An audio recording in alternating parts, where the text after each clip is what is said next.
हेतारं कर्मवृत्तां ज्ञातारं विश्वतत्त्वानां तद्गुणगणम्।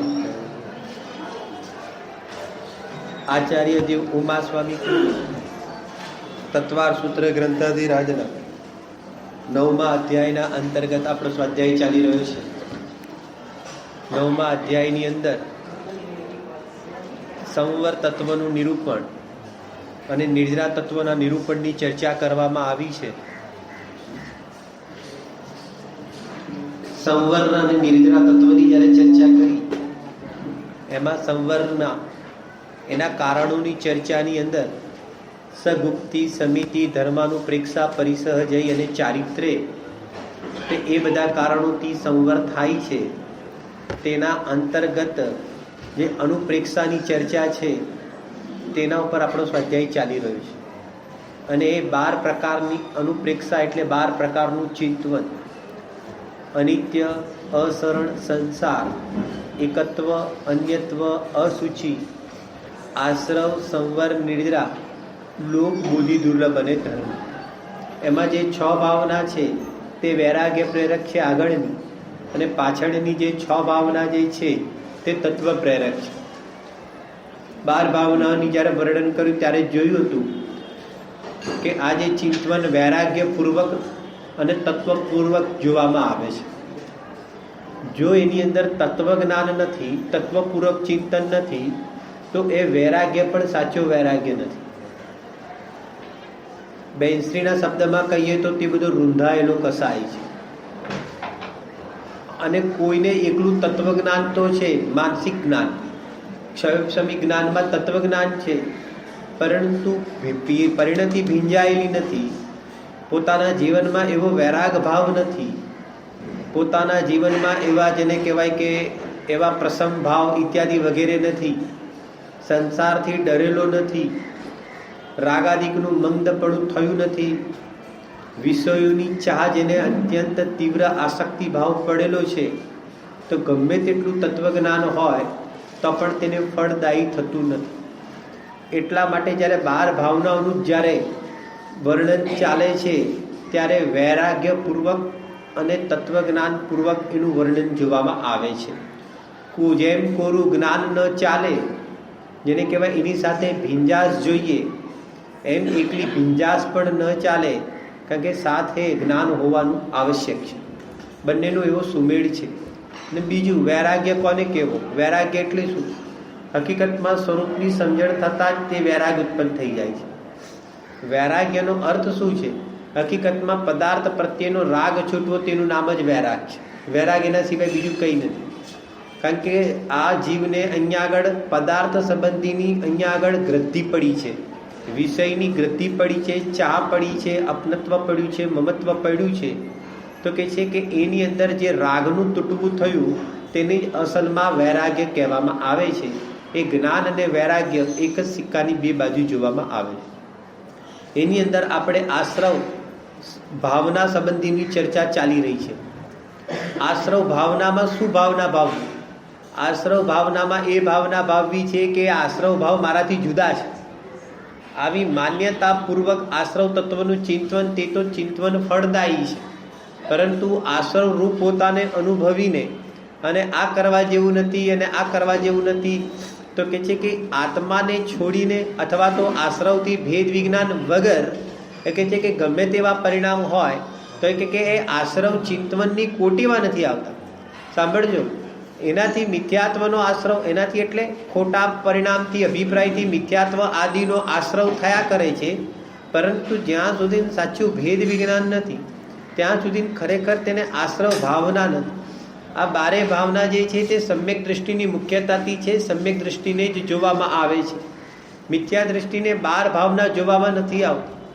એમ હોવા છતાં પણ કોઈ એક મિથ્યા દ્રષ્ટિ જીવ, ભદ્ર પરિણામી જીવ જ્યારે સમ્યક્ત્વ પ્રાપ્ત કરવા માટે નીકળ્યો છે તો એ પણ સંસાર શરીર ભોગોથી ઉદાસ થશે, એ પણ આત્માના પરિચયમાં આવશે, બુદ્ધિપૂર્વક આત્માને ગ્રહણ કરશે, તો કહે છે કે એ પ્રમાણે 12 ભાવનાનું ચિંતન કરીને પણ એ આત્માની અનુભૂતિ આદિ કાર્ય કરી શકે છે. આ પ્રમાણેની એક પદ્ધતિ છે. હવે જુઓ, એની અંદર આપણે આશ્રવ જોયા હતા. આશ્રવના પ્રકાર કેટલા છે? કેટલા પ્રકારના આશ્રવની ચર્ચા કરી હતી? 57 પ્રકારના આશ્રવની. મિથ્યાત્વ, અવિરતિ, પ્રમાદ, કસાય અને યોગ. કોઈ ઠેકાણે પ્રમાદ અને કસાય બંનેને એક કરીને કસાયની મુખ્યતાથી ચર્ચા કરવામાં આવી. કે છે કે આ બધા આશ્રવના કારણો છે. આશ્રવના કારણો છે એટલે શું? કે આવા પરિણામ જ્યારે જીવમાં જોવામાં આવે છે ત્યારે તેને કર્મના આવવાનું કારણ થાય છે. એમાં પાછા 2 ભાગ કરી નાખો શોર્ટમાં, કસાય અને યોગ. મિથ્યાત્વ, અવિરતિ, પ્રમાદ અને કસાય, આ બધાનું એક નામ આપી દો, કસાય. અને બીજો છે યોગ. તો કે છે કે કસાય અને યોગથી શું થાય છે? એ કહે છે કે એના કારણે આ કર્મોનું આવવું થાય છે. આત્માના પ્રદેશોમાં કંપન થાય છે અને એ આત્માના પ્રદેશોમાં જે કંપન થયું તેને યોગ કહેવામાં આવે છે. અને જે આત્માના પરિણામોમાં જે કલુષતા જોવામાં આવે છે તેને કસાય કહેવામાં આવે છે. ફરીને આત્માના પરિણામમાં જે કલુષતા જોવામાં આવે છે, મોહ, રાગ, દ્વેષ ઇત્યાદિ વગેરે, અવિરત ઇત્યાદિ વગેરેના જે પરિણામ જોવામાં આવે છે તેને તો કસાય કહેવામાં આવે. અને આત્માના પ્રદેશોમાં જે કંપન જોવામાં આવે છે તેને યોગ કહેવામાં આવે છે. જે આત્માના પરિણામમાં કસાય જોવામાં આવે છે એની અંદર મિથ્યાત્વ અને ચારિત્ર મોહનો ઉદય જોવામાં આવે છે. અને આત્માના પ્રદેશોમાં જે કંપન જોવામાં આવે છે એમાં શરીર, નામ, કર્મનો ઉદય જોવામાં આવે છે. બંનેની પ્રકૃતિ અલગ અલગ છે. બંનેમાં અહીંયા આગળ મિથ્યાત્વ, ચારિત્ર મોહની પ્રકૃતિના ઉદયમાં જીવના પરિણામમાં મોહ, રાગ, દ્વેષ ઇત્યાદિ વગેરેના પરિણામ જોવામાં આવે. અને આત્માના પ્રદેશોમાં જે કંપન જોવામાં આવે છે તેની અંદર શરીર, નામ, કર્મનો ઉદય જોવામાં આવે છે. આ બધાના કારણે શું થાય છે? કે આ બધાના કારણે અહીંયા આગળ શું થાય છે? કે આવવું થાય છે. કોનું આવવું થાય છે? મહેમાનોનું આવવું થાય છે. કયા મહેમાનોનું આવવું થાય છે? 7 અથવા 8 કર્મોનો અહીંયા આગળ શું થાય છે? કે આશ્રવ થાય છે. હવે જ્યારે જ્ઞાની ધર્માત્મા અહીંયા શું કરશે? ચિંતન કરશે તો એની સાથે એનું જ્ઞાન પણ વર્તે છે કે આની અંદર કયો ભાવ શુભાશ્રવ છે, કયો ભાવ અશુભાશ્રવ છે. હવે બીજું, આ બંને ભાવ આત્માના સ્વભાવમાં છે કે આત્માથી ઉપાધિરૂપ છે. આ ભાવોમાં કયા ભાવ કયા ગુણસ્થાનમાં છૂટે છે અને કયા ભાવો કયા ગુણસ્થાનની અંદર સદભાવ તેનું જોવામાં આવે છે. આમ અને કયા અવલંબનથી કેવી રીતે આશ્રવ છૂટે છે, આ બધી પ્રક્રિયાનું જ્ઞાન એને અવશ્ય જોવામાં આવે છે. અને એ પ્રમાણે શું કરે છે કે એ સ્વાધ્યાયના રૂપમાં એ આ આશ્રવ તત્વનું ચિંતન કરે છે. દાખલા તરીકે જેવો આશ્રવ તત્વનું ચિંતન આપણે એને પછી અહીંયા વાંચીએ છીએ. એક 4થા ગુણસ્થાન વર્તી સમ્યક દ્રષ્ટિ ધર્માત્મા છે તે આશ્રવનું ચિંતન શું કરશે? આ મિથ્યાત્વ ભાવ આશ્રવ છે એવું એને ચિંતન કરવાની જરૂર પડે?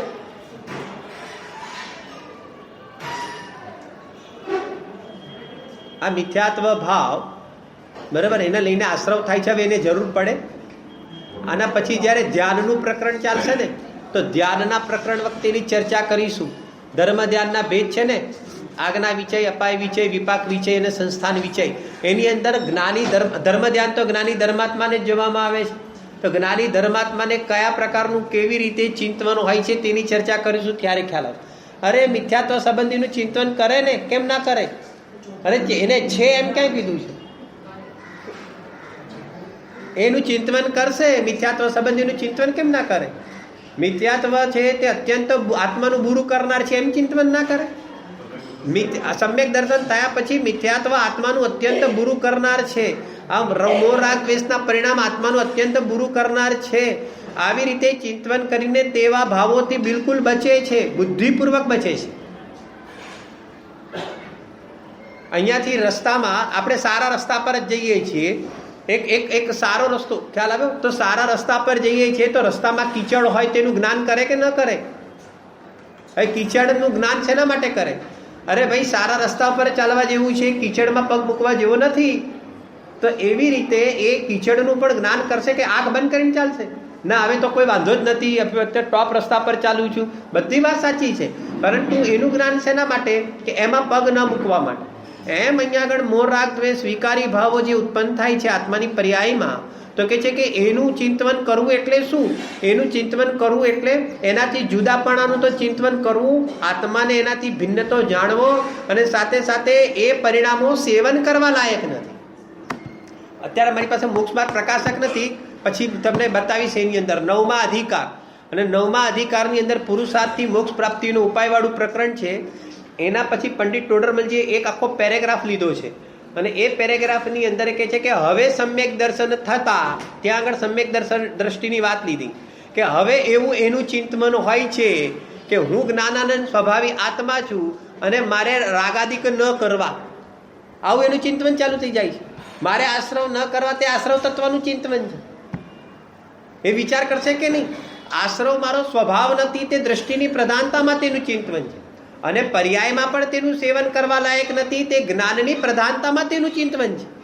દ્રષ્ટિની પ્રધાનતા પણ સાથે છે, અને પર્યાયમાં વિવેક પણ વર્તે છે કે આ અવસ્થાની અંદર મોહ રાગ, મોહ તો છે નહીં, એને મિથ્યાત્વજનિત મોહ નથી, પણ જેટલો પણ રાગાદિક ભાવ છે તેનું સેવન કરવા જેવું નથી. આ પર્યાયની અંદર રાગાદિ ભાવનું સેવન કરવા જેવું નથી, વિતરાગ ભાવનું જ એકમાત્ર સેવન કરવા જેવું છે. તો કે છે કે એવું એના જ્ઞાનમાં જો ન વર્તે તો પુરુષાર્થ કેવી રીતે ઉપડે? એને ખ્યાલ છે આ બાજુ કે આવા ભાવો છે, આવે પણ છે. સમ્યક દર્શન થતા પોતાની પરિણતિની અંદર હજી શુભાશ્રવ પણ જોવામાં આવે, અને એક ગુણસ્થાન અનુસાર અશુભ આશ્રવ પણ જોવામાં આવે. હજી ભૂમિકા પ્રમાણ આવે. કેમ? કારણ કે હજી કેવડી નથી થઈ ગયા, કેવલ જ્ઞાન નથી લીધું, હજી છદ્મસ દશા છે, સાધકની ભૂમિકામાં છે, ગ્રહસ્થ દશામાં છે. તો ગ્રહસ્થ દશામાં છે તો હજી એવી જાતના એના પરિણામ જોવામાં આવશે. મુનિરાજ હોય, મુનિરાજ તો એમને આશ્રવ છે કે નહીં? હા, પણ મુનિરાજને શુભાશ્રવ હોય. ગ્રહસ્થ દશાની અંદર એને શુભાશ્રવ પણ જોવામાં આવે, અને કદાચિત એને અશુભાશ્રવ પણ જોવામાં આવે. તો એ વખતે એ કેવી રીતે આત્માને બચશે? આત્માથી એના ભાવોથી કેવી રીતે બચશે? તો કે આ પ્રમાણે ચિંતન કરીને પોતાનો ઉપયોગને ત્યાંથી પાછો વાળવો, તે આશ્રવ તત્વનું જેને કહેવાય કે ચિંતનની ફળદાયકતા છે. આ પ્રમાણેનો વિચાર કરે. કહેવાનો મતલબ, હું જ્ઞાનાનંદ સ્વભાવી આત્મા છું, હું શુદ્ધ છું, હું બુદ્ધ છું, હું એકત્વ સ્વરૂપે રહેલો છું, એવા આત્મ સંબંધીના વિચારોમાં જ્યારે વધારે ઉપયોગ ટકતો નથી, ત્યારે પોતાના જ્ઞાનને થોડુંક ફેલાવશે, અને એ પોતાના જ્ઞાનને જ્યારે આત્માને છોડીને એટલે શુદ્ધાત્માને છોડીને એનું જે જ્ઞાન ફેલાશે, એની અંદર બીજા કોઈ એના વિચારો નહીં કરે. બીજા વિચારોમાં એ શું કરશે તો પોતાની પરિણતિની અંદર થતા વિકારી ભાવ અને એનો ત્યાગ કેવી રીતે થાય, આ આત્માની ગરિમાનો વિચાર કરશે. આ જે મોહ આદિ પરિણામ છે, આત્માને કેટલા રખડાવનાર છે, આત્માને કેટલો બધો પછાડે છે, એવા ભાવનો વિચાર કરીને એ બધા ભાવોથી પોતાના પરણમુખ થશે, એ બધા ભાવોને એ શિથિલ કરશે. આવી રીતે એ પર્યાયમાં થતા ભાવોમાં પણ પોતાનો વિચાર લગાવશે. આખો દિવસ જ્ઞાની ધર્માત્મા પણ મુનિરાજ હોય તો મુનિરાજને પણ હું શુદ્ધ છું, હું બુદ્ધ છું, આખો દિવસ 24 કલાક એ જ વિચારો ચાલે એવું નથી હોતું. જ્યારે છઠ્ઠા ગુણસ્થાનમાં હશે ત્યારે શાસ્ત્ર લખવામાં પણ એમનો ઉપયોગ જશે, અને શાસ્ત્ર લખવામાં પણ કલમ ચલાવતા પોતે અંદરમાં જે ભાવોનો વિચાર ચાલે છે, પોતાની પરિણતિ જે ચાલે છે, અને એની અંદર જે વિશેષ રૂપથી જે ચાલશે તે પ્રમાણે શાસ્ત્ર રચનામાં એ ભાવો પણ આવશે. તો આવી રીતે વળી પાછો ઉપયોગ સ્વભાવ સન્મુખ કરશે, વળી પાછું એવી જાતના પરિણામ થશે. એટલે કે આવું બધું ચાલ્યા કરે છે. આવી રીતે એક જ પ્રકારનું ચિંતન નથી હોતું, અલગ અલગ પ્રકારે જેને કહેવાય વિષયો પણ બદલતા રહેશે, જીનાગમના વિષયો બદલતા રહેશે, અને આ પ્રમાણે પોતાના પરિણામને મલિન નહીં થવા દે, અને નિર્મલ કરતા શું થશે કે નિર્મલ કરતા પોતાના ઉપયોગને સ્વભાવ સન્મુખ કરશે. જો કાલે એક વિચાર આવ્યો તો 4 અનિયોગ સંબંધી, જરા સમજજો. ચિંતનનો વિચાર 4 અનિયોગ છે. કયા છે? પ્રથમાનિયોગ, ચરણાનિયોગ, કરણાનિયોગ અને દ્રવ્યાનિયોગ. દ્રવ્યાનિયોગની અંદર મુખ્ય રૂપથી અધ્યાત્મનો જ્યારે વિષયની ચર્ચા કરીએ ત્યારે આમાં ભેદ વિજ્ઞાનની મુખ્યતાથી વાત આવે. આ આત્મા જુદો છે અને શરીર જુદું છે. આ આત્મા જુદો છે અને અંદરમાં ઉત્પન્ન થવા વાળા રાગાદિક ભાવ પણ એ પરના લક્ષ્ય ઉત્પન્ન થાય છે, માટે એ પણ આત્માના સ્વભાવથી જુદા છે. આવી ટાઈપનું જે ચિંતન જે છે તે દ્રવ્યાનિયોગમાં થાય છે. પ્રથમાનિયોગમાં શેની વાત આવશે? પ્રથમાન યોગની અંદર 24 તીર્થંકરોના પુરાણ એ ઇત્યાદિ વગેરેની એની ચર્ચા પ્રથમાન યોગમાં જોવામાં આવે. મહાપુરુષો થઈ ગયા, એના જીવનની અંદર પણ કેટલી વિશેષ પ્રકારની ઘટનાઓ અલગ અલગ પ્રકારે બને છે, અને એમ હોવા છતાં પણ તેઓ કેવી રીતે પુરુષાર્થ કરીને મોક્ષે જાય છે તે બધી ચર્ચા શેમાં આવશે? એ કે પ્રથમાન યોગમાં આવશે. કર્ણાની યોગમાં શેની ચર્ચા આવશે? કર્ણાની યોગની અંદર આ જીવને કેવા પ્રકારના આશ્રવ થાય છે તેની ચર્ચા આવશે. કર્ણાની યોગની અંદર જીવના પરિણામનું નિમિત્ત પામીને આ જે કર્મો આત્માની સાથે બંધાય છે અને એના પુરુષાર્થી કર્મો કેવી રીતે છૂટે છે, એને ક્ષય કરવાની કેવી પદ્ધતિ ઇત્યાદિ વગેરે કર્મની સાપેક્ષતાથી જે ચર્ચા છે તે બધી કર્ણાની યોગની અંદર કર્મ ફિલોસોફી આવશે. અને ચરણાની યોગની અંદર શેની ચર્ચા આવશે? કે એક શ્રાવક ચર્યા જોવામાં આવે અને એક મુનિચર્યા જોવામાં આવે. બે પ્રકારના ધર્મ કીધા ને, એક ગૃહસ્થ ધર્મ અને એક મુનિ ધર્મ. તો ગૃહસ્થ ધર્મને યોગ્ય અણુવ્રત ઇત્યાદિ વગેરે જોવામાં આવશે, અને મુનિરાજની અંદર શું જોવામાં આવશે? મુનિચર્યાની અંદર મહાવ્રત વગેરેની ચર્યા જોવામાં આવશે. હવે જ્યારે આપણો સ્વાધ્યાય ચાલે છે તો સ્વાધ્યાયની અંદર ચારે અનયોગની અંદર દ્રવ્યાનિયોગનો સ્વાધ્યાય કરવો અને બાકીના 3 અનયોગનો આપણે સ્વાધ્યાય કરવો. ચારે અનયોગનો સ્વાધ્યાય શા માટે કરવો? આ પ્રશ્ન છે. ચારે અનયોગનો સ્વાધ્યાય શા માટે કરવો? હવે સમજો. હવે એક બીજો શબ્દ વાપરીએ છીએ, ચારે અનયોગનો સ્વાધ્યાય વારંવાર કરવો. હવે આ વારંવાર શબ્દ બહુ ઇમ્પોર્ટન્સ છે. વારંવાર શબ્દ, હવે આખી જિંદગી કરવું શું એટલે કરવું એમ નથી, બહુ સમજવા જેવી વાત છે. તમારી પાસે સમય છે એટલે વારંવાર કરવો, એ વારંવાર શબ્દનો આશય તે નથી. સમય છે તો શું કરવું? આ બધા વચ્ચે આપણે જેમ અહીંયા કેસેટ મૂકીએ છીએ ને, સીડી, ચલો સમય સાર બી પતી ગઈ, પ્રવચન સાર બી પતી ગઈ, નિયમ સાર પણ પતી ગઈ, બરોબર કે નહીં? હવે વળી પાછી કઈ મૂકવી? તે કે હવે બધાનો રાઉન્ડ થઈ ગયો ને એક વાર, એટલે ફરીથી હવે પાછી સમયસાર મૂકવી. એટલા માટે ફરીથી સમયસાર મૂકવામાં આવે છે. થોડુંક બીજું ધ્યાન અપાવવું છે, સાંભળજો. દ્રવ્યાનિયોગની અંદર જ્યારે હું આ આત્મા છું અને આ દેહ અને રાગ મારાથી ભિન્ન છે, જુદા છે, તો કે એવું એકવાર જ્ઞાન કરી લીધું, બરાબર છે કે નહીં? એકવાર જ્ઞાન કરી લીધા પછી ફરીથી પણ એનું એ જ ફરીથી જ્ઞાન કરવાનું. આપણે આ પ્રશ્ન કર્યો, આપણે ફરીથી વળી પાછું એનું એ જ પાછા સમયસારની અંદર વાંચીને એ જ્ઞાન કરવાનું. દ્રવ્યાનિયોગનું ફરીથી જ્ઞાન કરવાનું. ગુરુદેવ શ્રીના 6મી વારના પ્રવચન સાંભળવાના, 11મી વારના પ્રવચન સાંભળવાના, પાછી એની એ જ આત્મા દેહથી જુદો છે ને રાગથી જુદો છે. વળી પાછું 16મી વારના, 18મી વારના, 19મી વારના એની એ જ સાંભળજો. દ્રવ્યાનિયોગની અંદર વારંવાર અભ્યાસ કરવાથી તે વાતનું ધ્યાન પહોંચે છે. જ્ઞાન કરવા માટે વારંવાર નથી વંચાતું કે સંભળાતું. ફરીથી બહુ મહત્વની વાત છે, દેહથી આત્મા જુદો છે. તમે એકવાર જ્યારે તમે સાંભળી લો છો અને જો તમારી જ્યારે ધારણા બની જાય છે તો હવે તમને ખ્યાલ છે કે દેહથી આત્મા જુદો છે. હવે એને વારંવાર ફરીથી એનું એ જ વાત વાંચીને મને ફાયદો શું થયો? અરે પ્રશ્ન ખ્યાલમાં આવે છે કે નથી આવતો? આ દેહથી આત્મા જુદો છે.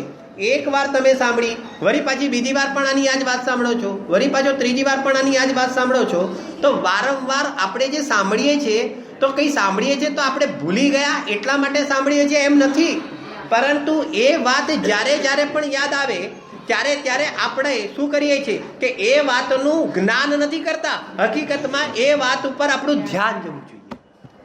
રૂટીન લાઈફની અંદર જ્યારે આ દેહથી આત્મા જુદો છે ત્યારે અહીંયા દેહની અંદર કંઈ થયું ત્યારે આ વાત આપણા ધ્યાનમાં આવી જોઈએ. જ્ઞાનમાં તો પડેલી છે, ગમે તેટલું બહારની અંદર ઉપયોગ લગાવીને આપણે બીજે બધે લગાડીએ છીએ, અને એ વખતે કોઈ પણ પ્રક્રિયા બની, કોઈ પણ ઘટના બની, દેહ સંબંધી ઘટના બની, ઉદાહરણના રૂપમાં જ્યારે ઘરની અંદર મરણનો પ્રસંગ આવ્યો તો મરણના પ્રસંગ વખતે ઓલી વાત યાદ કરવાની એટલે શું? અરે ઓલી વાત યાદ માત્ર નથી કરવાની, એ વાત તો યાદમાં તો છે, જ્ઞાનમાં તો પડેલી છે, પણ એ તરફ આપણું ધ્યાન જવું જોઈએ. દ્રવ્યાનિયોગનું વારંવાર જે સ્વાધ્યાય છે તે ધ્યાન અપાવવા માટે છે, જ્ઞાન કરવા માટે નથી, આ ગોખવા માટે નથી. આ પોપટની જેમ આને આપણું ધ્યાન, અને ધ્યાન પહોંચવું જોઈએ એટલે શું? ધ્યાન પહોંચવું જોઈએ એટલે ધ્યાન જવું જોઈએ એટલે શું? ઓલું ધ્યાન કરવાની વાત હમણાં નથી ચાલતી, ધ્યાન જવું જોઈએ એની વાત ચાલી રહી છે. ધ્યાન જવું જોઈએ એટલે શું? અરે એનું લક્ષ્ય કરીને દેહ સંબંધીનો રાગ તૂટવો જોઈએ, એનો રસ તૂટવો જોઈએ. દેહમાં પીડા થઈ ગઈ તો આ પીડા દેહમાં છે, સમજો.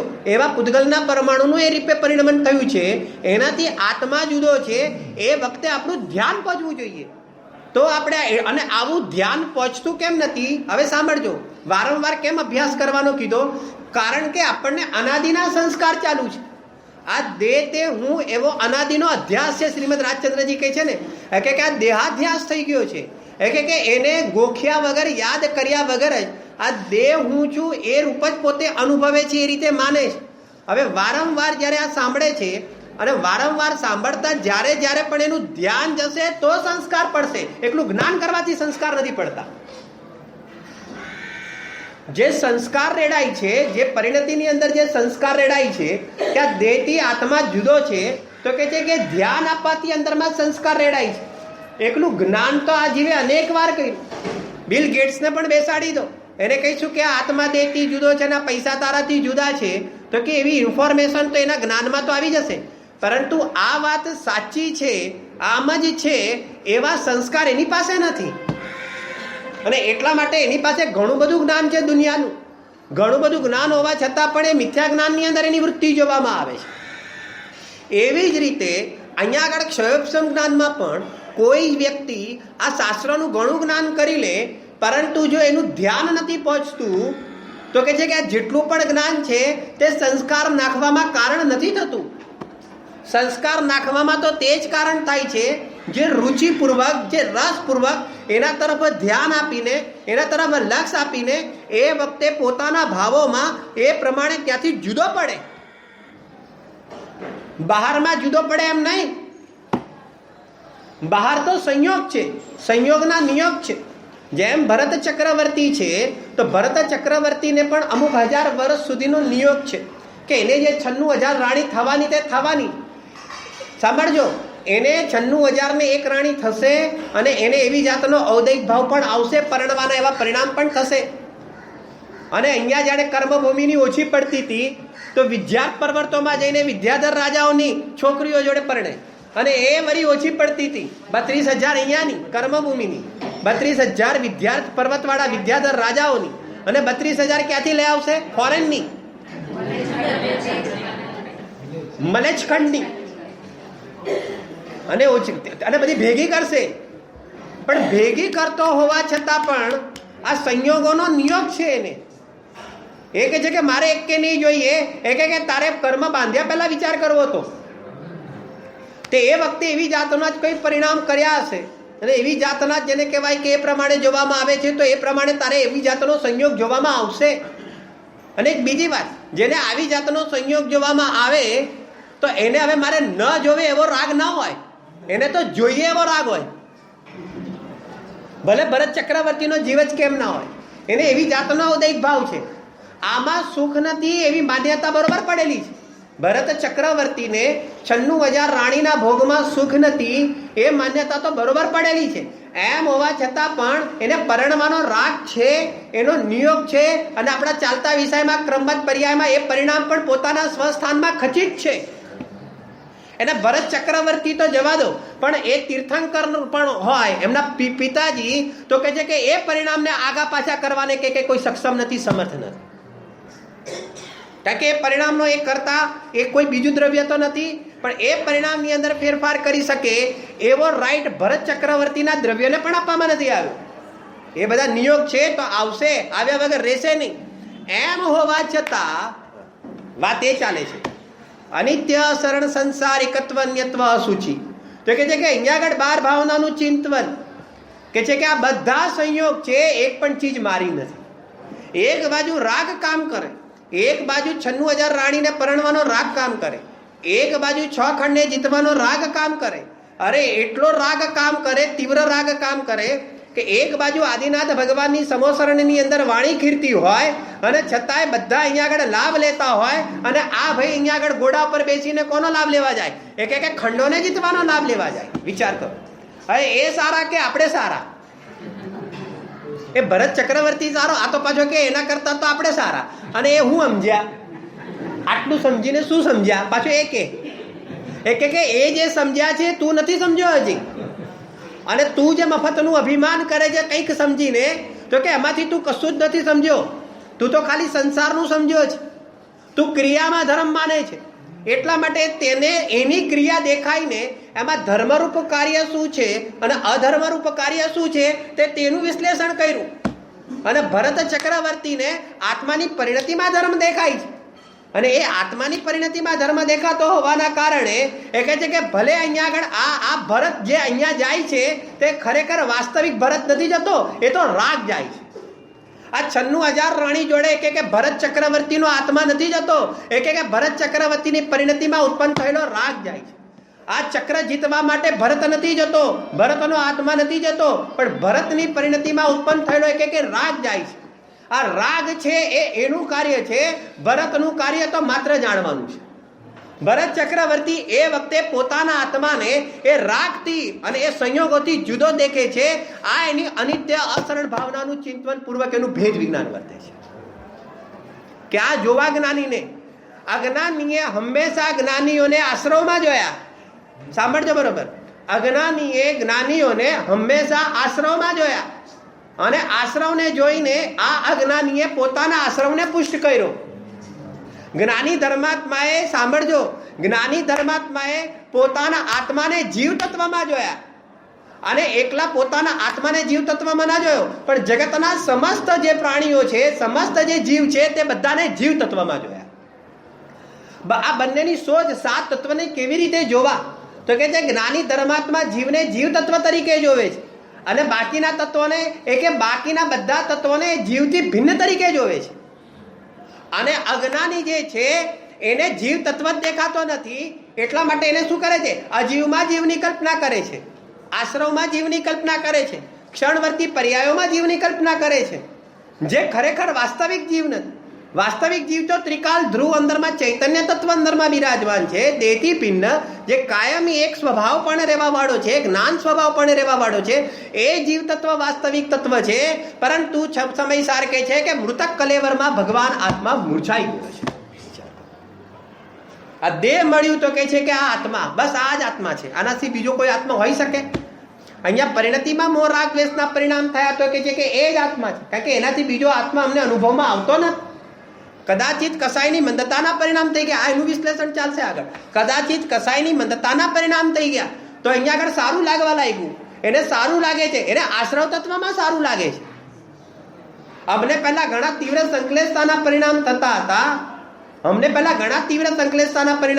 હતા, અને હવે અમને ઘણા સારા પરિણામ થાય છે.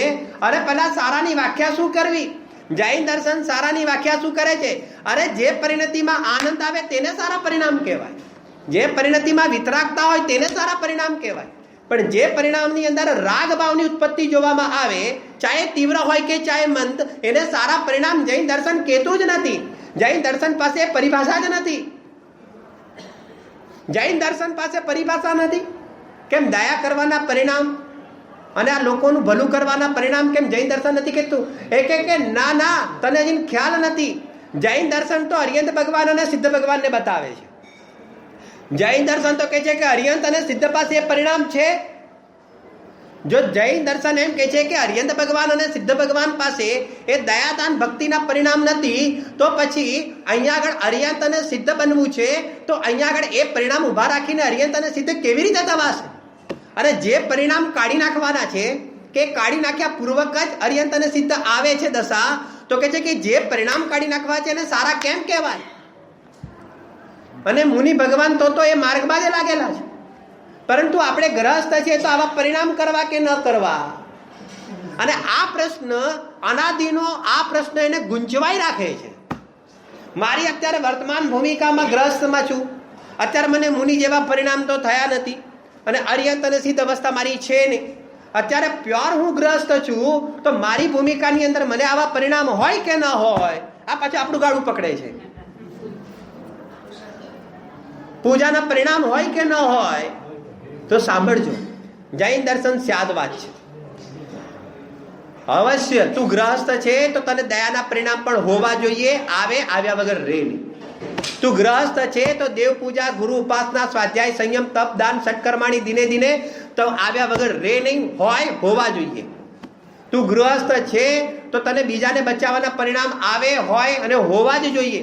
જો તું આ પરિણામમાં ઊભો નથી તો નિયમથી નિશ્ચયથી તું પાપી છે. જો તું આવા તારા પરિણામમાં નથી તો તું સામાન્ય ગ્રહસ્થ પણ નથી. જો તને આવા પરિણામમાં તું ઊભો નથી તો નિયમથી તું ઘોર અપાર અનંત સંસારમાં તો ઊભો છે, તારે એમ વિચાર કરવો જોઈએ. નિયમસારની અંદર એક બહુ સરસ વાત આવે છે.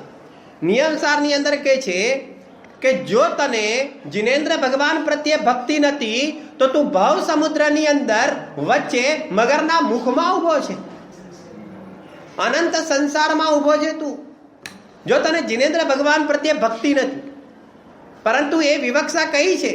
એ વિવક્ષા શું છે? કે એ વિવક્ષા એ છે કે પોતાની ભૂમિકાની અંદર એ ભાવ આવે છે, આવ્યા વગર રહેતા નથી. પરંતુ જે જ્ઞાની ધર્માત્મા છે એ ભાવ કરવા લાયક છે કે એવું એને કર્તૃત્વ નથી.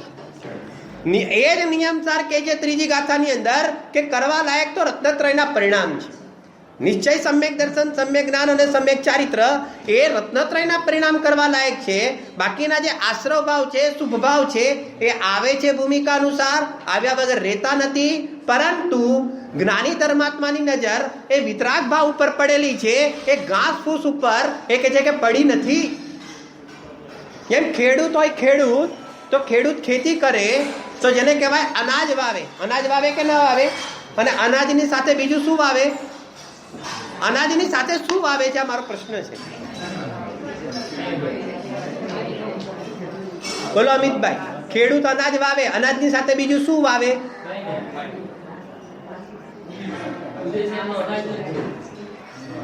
કે છે કે અનાજ તો બુદ્ધિપૂર્વક વાવે અને ઘાસ વાવે ને ઉગે. બંનેમાં ડિફરન્સ ખ્યાલ આવે છે? કેવાનો મતલબ એ કે અનાજ તો બુદ્ધિપૂર્વક વાવે પણ ઘાસ તો સાથે ઉગી નીકળે. એમ અહીંયા આગળ કહે છે કે આ જે છે વિતરાગ પરિણામનો પુરુષાર્થ તો બુદ્ધિપૂર્વક કરે અને એનું ફળ છે મોક્ષ. એ તો બુદ્ધિપૂર્વક, ઉદ્યમપૂર્વક મોક્ષ દશાની પ્રાપ્તિ થાય.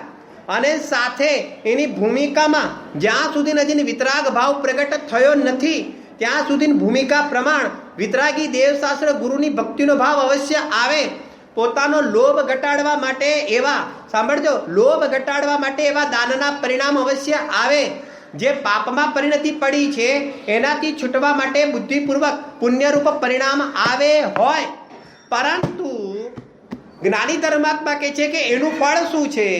એનું ફળ સંસાર છે, એનું ફળ ચાર ગતિ છે, એનું ફળ સ્વર્ગ તો છે પરંતુ એનું ફળ મોક્ષ નથી. અને આ જીવ શેનો ગરાક છે? અરે આ જીવ શેનો ગરાક છે? એ કે આ જીવ મોક્ષનો ગરાક છે. એને મુક્તિ જોઈએ છે, એને કર્મ બંધનથી છૂટવું છે.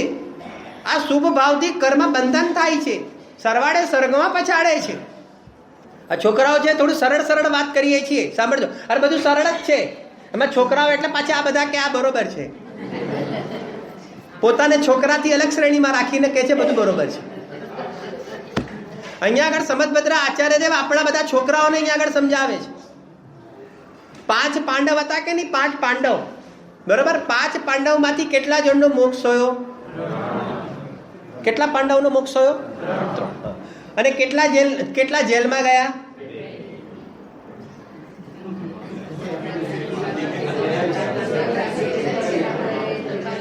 5 પાંડવમાંથી 3 જણનો મોક્ષ થયો, બરોબર ને?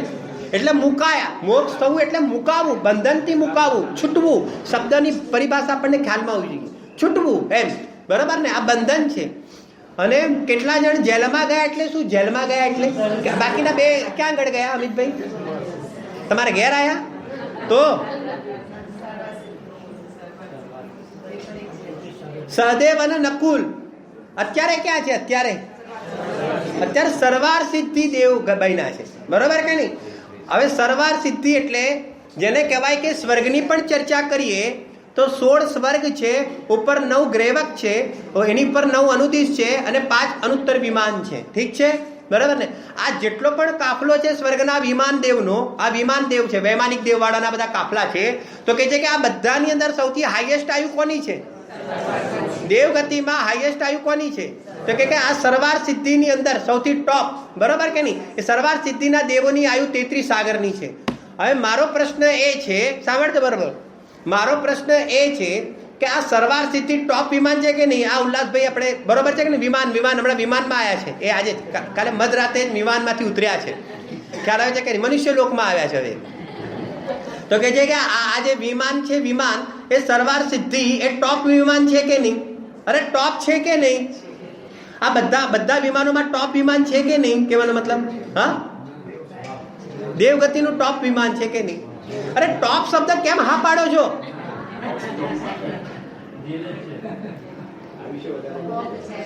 સાંભળજો, એ પૂછો સહદેવ અને નકુલના જીવને. અરે લેવા નીકળ્યા હતા તો કેવળ જ્ઞાન, નીકળ્યા હતા આત્માનો પુરુષાર્થ કરીને મુક્તિની પ્રાપ્તિ થવા અર્થે, આ કર્મ બંધનથી છૂટવા અર્થે. અને અહીંયા આગળ એક જરાક વિકલ્પ આવી ગયો. આ પાંચે પાંડવો ઉપર ઉપસર્ગ કર્યો. સાંભળજો બરોબર, પાંચે પાંડવો ઉપર ઉપસર્ગ કર્યો અને બાકીના અહીંયા આગળ પાંચે પાંચ પાંડવ સાંભળજો, એ લોકોને પોતાનો જ્યારે દેહ બળતો હતો, જેમ દુર્યોધનનો ભાણ્યો હતો ને કુર્યોધન, એને સળગતા દાગીના અહીંયા આગળ પહેરાવ્યા. જ્યારે તપશ્ચર્યા કરતા હતા ગિરનારની ભૂમિ ઉપર, ત્યારે સળગતા દાગીના જ્યારે પહેરાવ્યા ત્યારે ભડભડ એમનું શરીર બળતું હતું બહારમાં. તો ભડભડ શરીર બહારમાં બળતું હતું તો પાંચે પાંડવોએ શું કર્યું? તો કે પોતાના ઉપર ઉપસર્ગ થયો જાણીને, જે પહેલા ત્રણ પાંડવ છે કયા છે? યુધિષ્ઠિર, ભીમ અને અર્જુન. તો કે છે કે એ ત્રણ પાંડવોએ તો પોતાના ઉપયોગને વિશેષ સ્ટ્રોંગ કરીને આત્મામાં લીન થયા અને લીન થઈને તો અહીંયા આગળ કેવળ જ્ઞાન લીધું. અને બાકીના જે બે પાંડવ હતા તો મારો આ દેહ બળે છે એની ચિંતા નથી એમને. એની ચિંતા કેમ નથી? એની ચર્ચા આપણે 22 પરિસરની અંદર કરીશું. 22 પરિસર જયની અંદર એ કહે છે કે સાધર્મી પ્રત્યે ખાલી રાગ આવી ગયો. જરાક એક એવી જાતના કંઈક દયાના પરિણામ, દયા એટલે દયા શબ્દ ના સમજતા પણ એને જે ભાવમાં સમજવું એ સમજજો. એવી જાતનો કે અરે આવા પરિણામ જરાક ઉઠી ગયા, રાગના પરિણામ, ધર્માનુરાગ જરાક પરિણામ ઉઠી ગયા. એની અંદર એ વખતે આયુનો સુબંધ થઈ ગયો સીધો અહીંયા આગળ દેવગતિની અંદર, અહીંયા આગળ સરવાર સિદ્ધિની જેલ. વિચાર, જેલ કેમ કહો છો? અહીંયા તો અંતર્મૃતમાં મુક્ત થવાનું હતું, એની જગ્યાએ 33 સાગર અનંત આનંદથી વંચિત રહી ગયા અને કઈક આનંદની અંદર આવીને જેને કહેવાય કેટેગરીમાં નીચે જતા રહ્યા. વિચાર કરો કેમ. એક આ નરેન્દ્ર મોદીને, તમારા નરેન્દ્ર મોદીને અત્યારે વડાપ્રધાનની પોસ્ટ ઉપર છે અને વડાપ્રધાનની પોસ્ટ ઉપરથી 5 વર્ષ પછી બરાબર કે નહીં કહેવાનું મતલબ. અને છેલ્લે એવી રીતે તમે વિચારમાં લો કે અહીંયા આગળ સમજો કે ઇલેક્શન હતું, એન્ડમાં 5 અહીંયા પૂરા થશે ને 5 વર્ષ પૂરા થશે એટલે ઇલેક્શન થશે અને ઇલેક્શનની પહેલાનો પીરિયડ હશે. એ વખતે એમનાથી કંઈક એવું બોલાઈ ગયું, આમ બોલ કરે છે ને આમ અરે કરે છે કે નથી કરતા? તો કે છે કે કંઈક એવો વર્ડ્સ નીકળી ગયો કે એના કારણે શું થયું? આખી સરકાર ઉથલી પડી. અને માત્ર ઉથલી પડી એટલું નહીં કે હવે એમની પોસ્ટ કેવી થઈ ગઈ કે અહીંયા આગળ માની લો, કલ્પના કરો કે અહીંયા આગળ ગુજરાતની અંદર વિધાનસભાની મામૂલી પોસ્ટની અંદર એ સભ્ય તરીકે રહી જાય તો એ પોતે શું ઇમેજ કરે પોતાનામાં, એ આપણે વિચારી કરી શકીએ છીએ. અરે આ ખ્યાલ આવે છે ક્યાં તો વડાપ્રધાનની પોસ્ટ ફરીથી બનવાની હતી. જો કંઈક ન બોલ્યા હોત તો સીધું ઇલેક્શન જીતીને વળી પાછા વડાપ્રધાન બનવાના હતા અને કંઈક એવો શબ્દ બોલી ગયા કે જેના કારણે આખી સરકાર ઉથલી પડી. એમ અહીંયા આગળ કહે છે કે આ સહદેવ અને નકુલને અહીંયા તો લેવાનું હતું મોક્ષ, પણ કંઈક એવો વિકલ્પ આવી ગયો શુભ રાગ, કેમ કે મુનિરાજની ભૂમિકામાં છે એટલે અશુભ રાગનું તો અસ્તિત્વ જ ના હોય મુનિરાજને, પણ શુભ રાગ રૂપ એવો કંઈક વિકલ્પ ઉત્પન્ન થઈ ગયો. તો અહીંયા આગળ શું થઈ ગયું? આખી શું થઈ ગઈ? વિશેષ પુરુષાર્થની સેના અહીંયા આગળ ઉથલી પડી. અને વિશેષ પુરુષાર્થની સેના ઉથલી પડી અને ક્યાં આગળ ચાલવું જવું પડ્યું? એ કે સરવાર સિદ્ધિની અંદર જે બાકીના બધાએ આવી રીતે જ કર્યું હતું. બાકીના સરવાર સિદ્ધિમાં બધા જે ભેગા થાય છે ને એ કયા ભેગા થાય છે ત્યાં આગળ? તે કે આવી રીતે કંઈક આવી જાતના પરિણામ કર્યા હતા, કંઈક આવી જાતના પરિણામ થઈ ગયા. કેવળ જ્ઞાન લેવાનું હતું અને કેવળ જ્ઞાન ના લઈને કંઈક આવો શુભ વિકલ્પ આવી ગયો અને બધા 33 સાગરની જેલની અંદર અનંત સુખથી વંચિત રહી ગયા. વિચાર કરો કે ભલે ત્યાં બીજું દુઃખ નથી, પરંતુ એમને એની ચિંતા નથી. એ કે અમને તો અનંત સુખ ના મળ્યું ને. વિચાર કરો, અમને અનંત સુખ ના મળ્યું. એ કે અમારી સાધના અધૂરી રહી ગઈ. અમે ક્યાં આવી પડ્યા? વળી પાછું અહીંયા સ્વર્ગની જેલમાં, વળી પાછા અહીંયા આગળ પૂજ્ય ગુરુદેવશ્રીના પ્રવચનમાં આવે ને, અરે તીર્થંકર જેવા તીર્થંકરના જીવને પણ અહીંયા જ્યારે મનુષ્ય પર્યાયમાં આવે છે ત્યારે અહીંયા આગળ માતાના ઉદરમાં આવવું પડે છે અને ગર્ભની અંદર 9 મહિના સુધી કહે છે કે આવી રીતે લટકવું પડે છે. જો આ સંસારની છેલ્લી સ્થિતિ. વળી પાછું આ સરવાર સિદ્ધિના દેવ કે છે અહીંયાથી વળી પાછું છોડીને અમારે મનુષ્યમાં આવવાનું. આ એક ભાવ ફરીથી પાછો લેવાનો, આ એક ભાવ અને આ બે ભાવ, બે ભાવ વધી ગયા. વિચાર કરો, સહદેવ અને નકુલને આત્માનું ભાન તો છે અને ત્યાં આત્માનું ભાન પણ રહેવા વાળું છે. મનુષ્યમાં આવીને નિયમથી મોક્ષે જવા વાળા છે, પણ એ લોકોને બે ભાવ પણ ભારે લાગે છે. જ્યારે આને તો સમ્યક દર્શન નથી અને આને અંદરમાં શુભ ભાવની અંદર હરખ આવે છે. જુઓ તો ખરા, આને કહેવાય મિથ્યાત્વ સંબંધીના આશ્રવનું કારણ. એને ગમે છે, એને કઈક કસાયની મદદતાના પરિણામ થાય છે તો ગમે છે. મને બીજા કરતા સારા પરિણામ આવી ગયા તો કે મને ગમે છે. અરે જ્યાં સુધી સમ્યક દર્શનની પ્રાપ્તિ નથી થઈ, સમ્યક જ્ઞાનની પ્રાપ્તિ નથી થઈ, સમ્યક આચરણની પ્રાપ્તિ નથી થઈ, ત્યાં સુધી તને આ શુભાશુભ ભાવમાં ગમે છે કે એનાથી બીજું કોઈ મિથ્યાત્વના પરિણામ નથી. આ તત્વ નિર્ણય કરવાનો છે. એ ભાવ આવે કે ના આવે, આવે, આવ્યા વગર રે નહીં, પણ ભાર એના ઉપર નથી આપવાનું, ભાર તો વિતરાગ પરિણામ પર આપવાનું છે. અરિયંત અને સિદ્ધ ભગવાનની જે દશા છે તે તારે દશા જોઈએ છે ને, તો એમને જે કર્યું તો કે એ તારે કરવાનું છે. પર્યાયમાં એમને પૂર્ણ વિતરાગતા પ્રગટ કરી તો કે તારે પૂર્ણ વિતરાગતા પ્રગટ કરવાની છે. એના બીજ ક્યાં વાવીશ? એ કે તું અત્યારે તારી વર્તમાન પર્યાયમાં એ પ્રમાણેનો તું પુરુષાર્થ કરીશ. કેરી કઈ જોઈએ આપણને બધાને? બોલો, ખાવા માટે હાફૂસની કેરી કઈ જોઈએ છે તમારે? કચરી, કાચી, તો કઈ જોવે છે ત્યાં? કેમ બધા ચૂપ છે? જાણે કેરી લેતા જ ના હોય, ત્યાગ કર્યો હોય. અરે હાફૂસ કેરી જોઈએ તો કેવી જોઈએ? અરે કેવી જોઈએ? પરિપક્વ. આ મનોવૈજ્ઞાનિક છે. જગતની અંદર કોઈ પણ ચીજ જોઈએ છે તો પરિપક્વ જોઈએ છે. અધુરાશ કચાશ વાળી કોઈને કોઈ ચીજ જોતી નથી. આ મેન્ટલી છે, કોઈને અધકચરી નથી જોતી. આ બહુ સમજવા જોઈએ છે. અરે એક પાપડ પણ અડધો કાચો હોય છે તો ખમાતો નથી, એ પણ આખો પાકો જોઈએ છે. આ તમે વિચાર કરો, જગતની કોઈ પણ ચીજની અંદર પરિપક્વતા, જે પૂર્ણતાને પ્રાપ્ત થઈ છે, જે એના ટોપ લેવલ પર આવી જાય છે, એ ચીજ જોઈએ છે. કોઈને ડોક્ટર બનવું છે તો એ ફાઇનલમાં પાસ થઈને બનવું છે. એ ફર્સ્ટ MBBS કરશો તો ચાલશે એને? નહીં ચાલે. કોઈને વકીલ બનવું છે તો ટોપ કરવું છે. કોઈને કોઈ પણ ફિલ્ડની અંદર જવું છે તો ટોપ કરવું છે, કારણ કે આવો એનો નેચર રહ્યો છે. અને અહીંયા આગળ આ માર્ગની અંદર પણ જેને અહીંયા આગળ બનવું છે તો ભગવાન જ બનવું છે. ભગવાનથી ઓછી દશા નહીં ચાલે. તો કે ભગવાન બનવા માટે ટાર્ગેટ કયો જોઈશે? એ કે પૂર્ણ વિતરાગતાનો જોઈશે. અને પૂર્ણ વિતરાગતાનો ટાર્ગેટ હોય તો એ પૂર્ણતાને પ્રાપ્ત થઈ શકે. પણ જો અધુરાશનો ટાર્ગેટ ન હોય તો કે પૂર્ણતાને કદી પણ પ્રાપ્ત થઈ શકતો નથી. આવું જ સ્વરૂપ છે. અને શુભ ભાવમાં અટકી જવું, હવે જે પાપ ભાવમાં જ અટકેલો છે, જે 5 ઇન્દ્રિયના વિષય ભોગોમાં જ અટકેલો છે, જેને હજી તો પાપ ગમે છે, જેને તો હજી હિંસા, જૂઠ, ચોરી, કુશીલ અને પરિગ્રહ ગમે છે, એ તો કે એની તો અહીંયા આગળ ચર્ચા પણ નથી. એને તો અત્યંત અશુભ આશ્રવ થાય છે, અનંત સંસારમાં રખડવાનો અશુભ આશ્રવ થાય છે. અને જે દયાદાનના પરિણામ થાય છે, શુભાશ્રવથી પણ સંસાર મળે છે, પરંતુ મુક્તિ મળતી નથી. મુક્તિ તો આશ્રવના અભાવથી મળે છે, મુક્તિ તો સંવરથી મળે છે. એ સંવરની ચર્ચા આગળ કરવા પડે છે. ખ્યાલ આવે છે કે નહીં? આ પ્રમાણે આશ્રવનું ચિંતન કરવું, તેને અહીંયા આગળ આશ્રવ તત્વની ભાવના કહેવામાં આવે છે. વિશેષ ચર્ચા.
સન્ડે છે, સેટરડે નહીં. 22 તારીખ શનિ રવિવારે કઈ વારે? 22 તારીખ. હા, આવતા શનિવારે ક્લાસ નથી, રવિવારે છે, એની નોંધ લેજો. શનિવારે